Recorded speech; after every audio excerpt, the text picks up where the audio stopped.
Instagram. How are you? We are live here. I want to say hello to all my Tuesday Transformers and my friends who are coming in to learn a little bit more about their health. Mark02, thank you for joining us. Go ahead and wave. Nate D01, how are you? Dr. Leslie Sharp, good seeing you. We're going to go ahead and say hi. Go ahead and wave when you come in. I want to say welcome to all of my returning Tuesday Transformers and all of my, of course, new Tuesday Transformers. It's so good to see you. We're at the new time today. Our start time now is going to be 12:30 on Tuesdays. Moving away from that other time that we had. And what we're going to do today is remember that we're going to come in here. It's going to be the same great information, same day, and we're going to have a great time in just learning what we need to learn today. And we are speaking about hernias. We are speaking about hernias. Go ahead and say hi when you come in. I want to also say hi to Keisha, as well as Marie-Lucien, Lichelu, Joseph, who joined us on Facebook. Go ahead and wave. So just in terms of housekeeping, when I'm looking here, it's because I want to speak to my Facebook folks and not to ignore when I'm looking here when I'm speaking to my Instagram folks. So I'm going to do my best to go ahead and speak to both of you. We're going to have a great topic today. For those of you who do not know, I am Dr. Sabine Elisee. I'm a board-certified family medicine physician. I'm the CEO and co-founder of Cornerstone Medical Group. And there's one thing I've come to understand. As a physician, a pastor's kid, wife, and mom, I've realized to be healthy and well, you cannot only address your physical health. It's not enough. So I help men and women reconnect their physical, spiritual, and cognitive health to bring satisfying wholeness to their lives daily. And it's something you have to bring. It's just not going to show up as much as we want it to show up. Today, we are going to talk about hernias. Hernias. Instagram, if you could go ahead and put that in the comment line, hernia. What is a hernia? Has everyone ever heard of a hernia? If you've heard of hernia before, just put Y in the comment line. If that name of a hernia sounds familiar, if you heard that before, people will speak about inguinal hernias, femoral hernias. If you've heard about that before, go ahead and put Y in the comment line. And the reason why I want to talk about this today, because I noticed in the last week, I got this question twice. And if you saw on Instagram or Facebook in the previous post of just getting us prepared to what we're speaking about today, it's the same question. Doc, there's this mass, there's this thing in my stomach that pops out and pops back in and pops out and pops back in, and I don't know what it is, and I'm kind of concerned. Sometimes it hurts, sometimes it doesn't. And we want to know exactly what that is.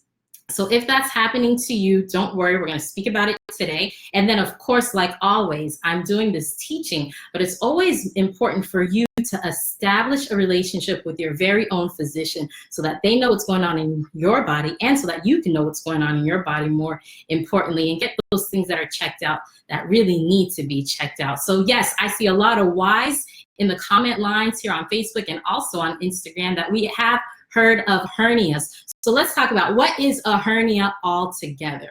So this is the best way that I could explain it so I could understand it. In our abdomen, everything, God made us so everything's really nice and tightly placed together, put together really nicely like that. And there are some times where there is a compromise in what I want to say when you sew or a seam. There's a compromise in this seam. There's a little bit of break. And as we have more pressure on the inside, that break becomes bigger and bigger. That break becomes bigger and bigger.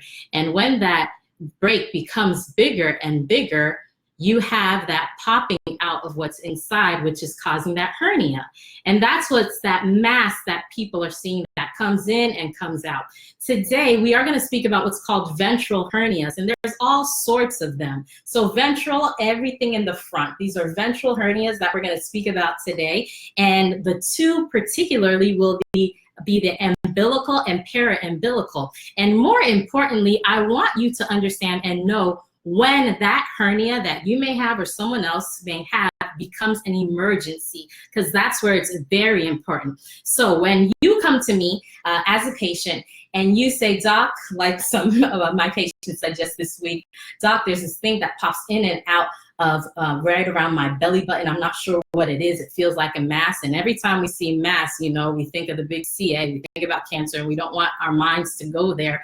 We want to be able to know what it is. So first of all, hernias, there's three things I'm looking for. One, I want to make sure it's reducible. Reducible. Reducible means that I could push it back in.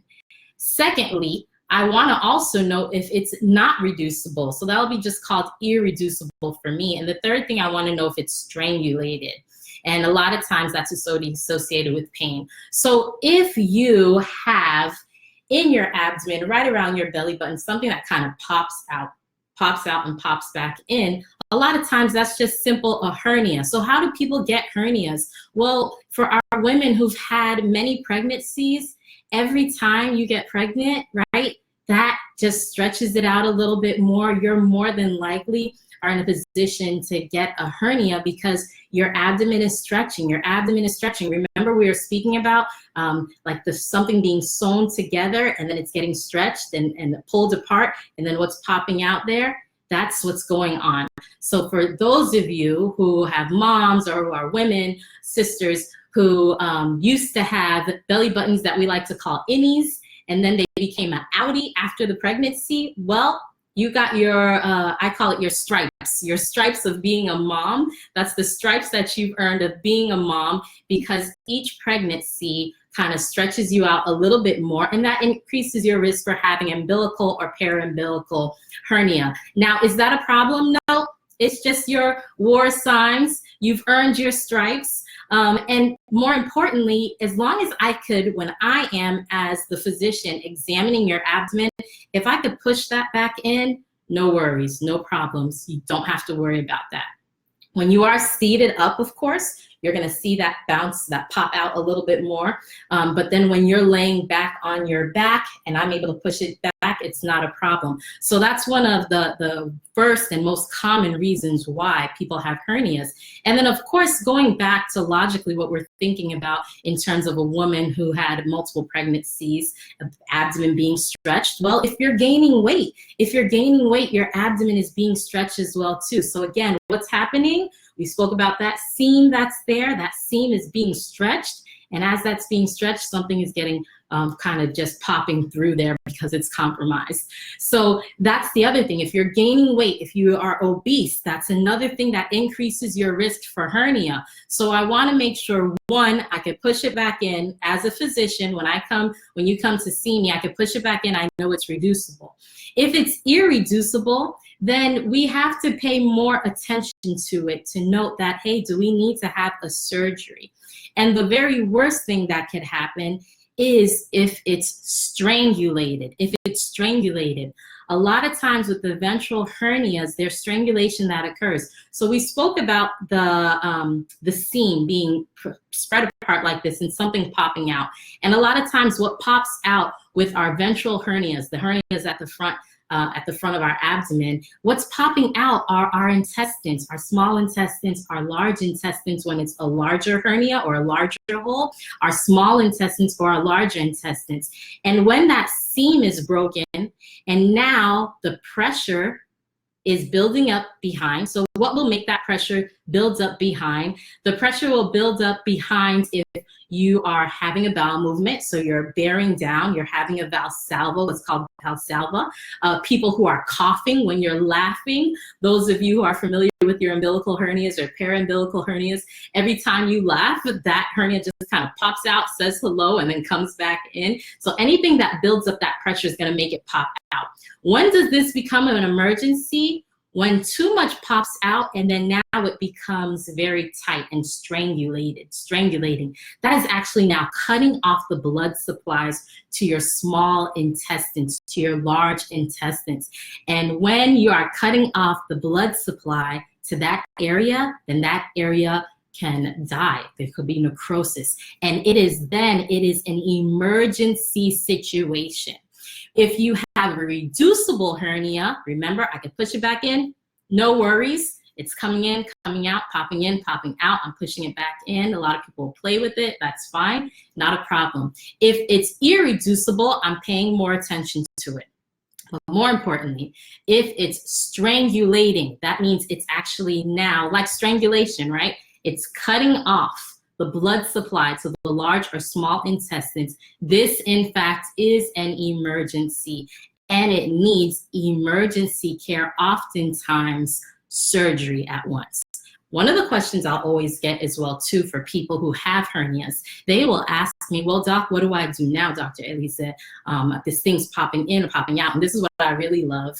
And I know, you guys know I have like a love-hate relationship with Dr. Google. Yeah, Dr. Google, your engine search that you guys always do. Because Dr. Google, you guys put it in, and Dr. Google tells everyone that it's cancer, they're dying, that they need to go and take all these tests. Now, if you, in just true confession, this is a safe place, tend to use Dr. Google, I'm gonna ask you to please stop using Dr. Google. My love-hate relationship with Dr. Google is that he tells you that you're dying, and then you guys come to me, so kind of is good for business, but nonetheless, you come in so worried. So this is what happens. A patient with a hernia will go to Dr. Google, they'll go ahead and type in the Google search.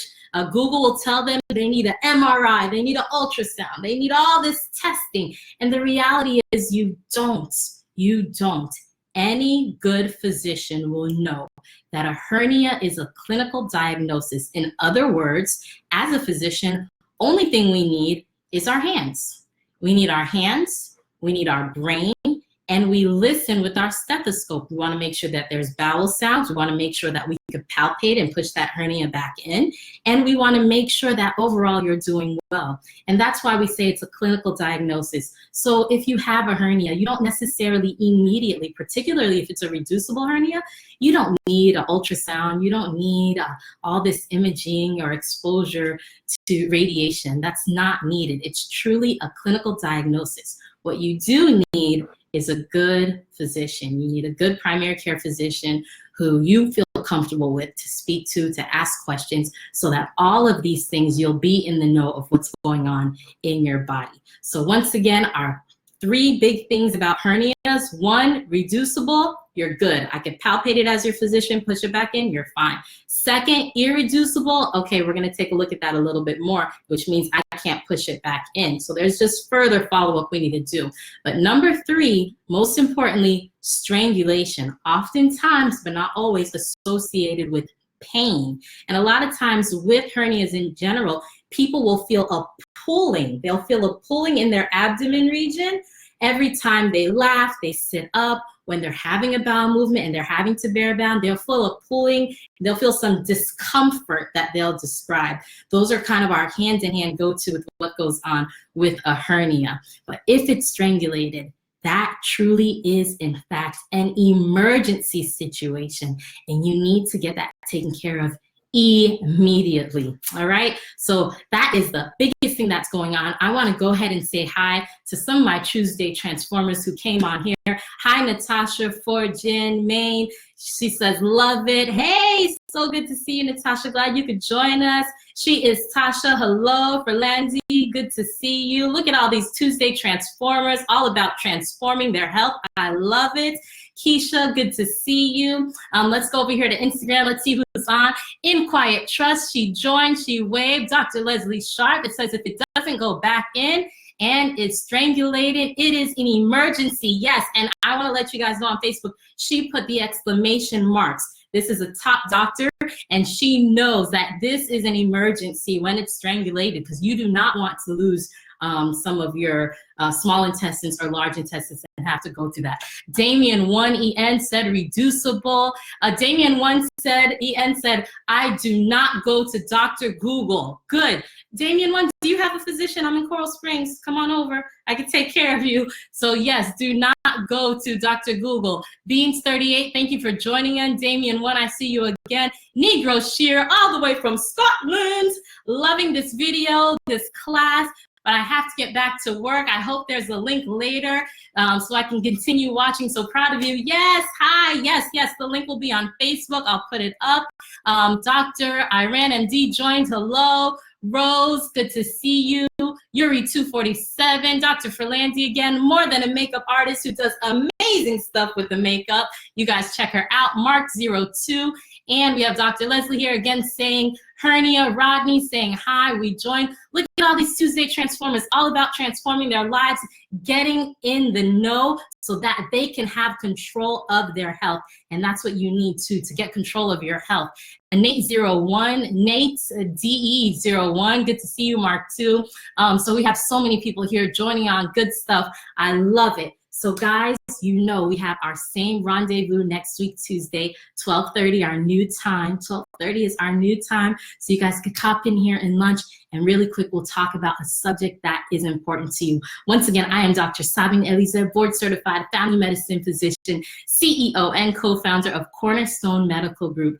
To be healthy and well, you have to address more than your physical health. So I help men and women reconnect their physical, spiritual, and cognitive health to bring satisfying wholeness to their lives daily. You guys have a great Tuesday. Thank you for joining us. Hello to all again, my Tuesday Transformers who stay strong, tried and true about transforming their health.